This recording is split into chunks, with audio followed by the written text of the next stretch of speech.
Tricia, and this is Phil from SkiTalk.com, and we are here today to bring you a throwback review that Phil is really excited about. It's the Rossignol CX80 Classic Ski. So I'm going to let him rip.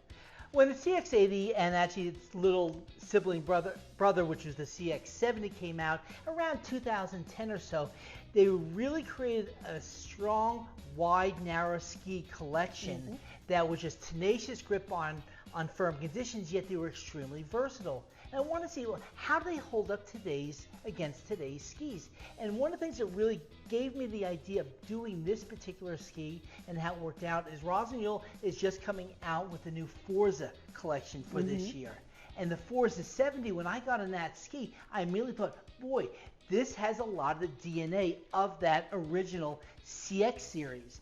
And when I talked to the powers that be at Rossignol, they said, yeah, we had some of that in mind when we came out with this new ski. So I thought, let's go back in that old ski and let's see what it's like. So you found one. I found one. So one showed up on Facebook Market, and it was local, and I figured, well, let me go over and grab it. So dimensions on this ski were 124, 80, 112 in the reference 170 that we have here. Rossignol did scale the sizing of the ski, so as the ski got a little bit longer lengths, and they did 5 centimeter increments on these skis, the dimensions changed slightly. One of the things that we see on this ski here from that earlier generation, it has a little bit longer of a turn radius than we find on a lot of skis that are similar design in today's market.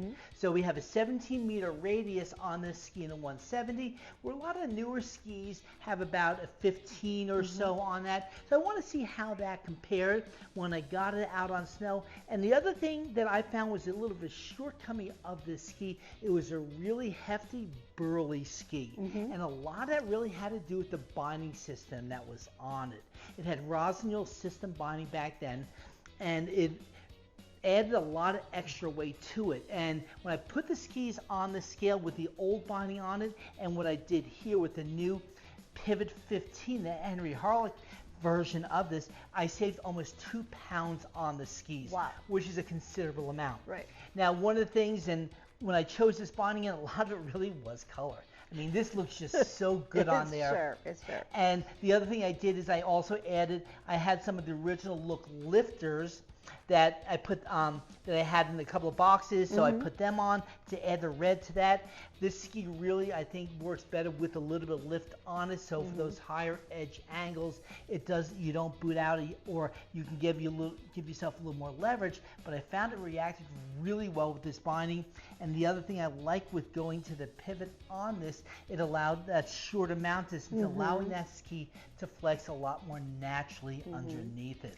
Well, I know that when we took it out on snow for you to get your burst of experience with it again, we went up to Alpine Meadows, and it was close to their closing weekend, like July 1st-ish, and the snow was a little bit heavy, manky, and we had some tight conditions up there. It was limited real estate with a lot of people, and you seemed to really like how this just powered through that manky conditions, and also you were really responsive when we got into the more crowded areas of the slopes. No, you're absolutely right, and that's what I felt with the ski when I got it out on snow, that it really, again, does stand the test of time. And that one, I like the simple graphics of it. I like the red, the black, and the white on it. I think it looks really well. I think if Rossignol brought the ski out today, I think it would blend really well with the market and where everything is, and especially with this binding on it, I think is a really good match.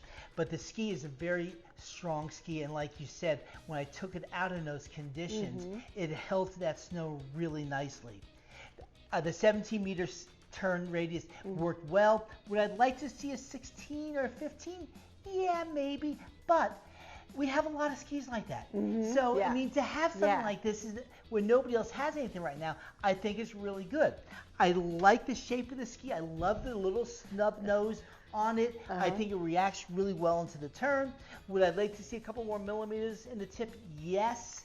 But for overall, I think they did, and they had a really good ski back then that was short-lived, and I forget if it was really good in sales or not, but I think a lot of people weren't quite ready for this type of ski yet when this came out. Before their time. It was. It really was, and I think we're seeing some of this new design now with the new Forza, which actually has a little bit more of a elongated tip, but it has a lot of this shape in the tip. So, but I still like this ski being a fully cambered ski on how well it held on the snow. And you know me, I'm a big fan of the red, white, and blue Rooster. Yep. So when you picked the skis up and brought them home, I was like, oh, I love it that they have the rooster in the tail and the P-Tex design of it. And that stood out for me as my passion for the red, white, and blue Rooster. Yeah, again, I don't disagree with you on that. I think having that on there, I think really, again, goes back to a lot of Rossignol's heritage with this design. But with this whole ski here, I've been starting to doing these throwback reviews, and I did the Elan previously. I have this one here. I've got a couple that I have in the works now. I'd like to add 2 different options. My problem is now is I'm having trouble getting rid of these skis. Now you like them. Because I like them so much, yeah. So I mean, granted, we have a lot of new stuff that we still need to test, but getting out on these is still, they're really good skis, and they're still a lot of fun. And it'll be fun when we get the Forzas in our test fleet to be able to ski those back to back with this and kind of do a side by side and go, wow, this is a really fun time. I think so, and having that in the fleet, and again, I'd like to compare the 2 of them against each other. I think we're going to, when we get on the new ski, I think we might see some of the shortcomings of this ski here. We're going to see that almost 15 years of evolution in this category of skis from Rossignol. But I think this is still a fun ski because in the end, skiing is fun. So if you like this video, and if there are some other skis out there you would like to see a throwback review on, please let us know. Put them in the comments section below. And if you have access to the ski that you want us to review, get it to us, and we'll add it to our collection, both on the men's and on the women's side here. Sure. So if there are some skis, some iconic skis from this century, we don't want to go back and ski old straight stuff. But anything that's a modern design that you said, yeah, that ski needs some more attention, put it in the comments section below. And remember, we'll go out there, we'll get out there, ski on these skis, and we'll have some fun on them. Thanks for watching. If you enjoyed this informative video, hit that bell, subscribe so that you'll stay up to date on the new videos, and check out skitalk.com for more ski-related content.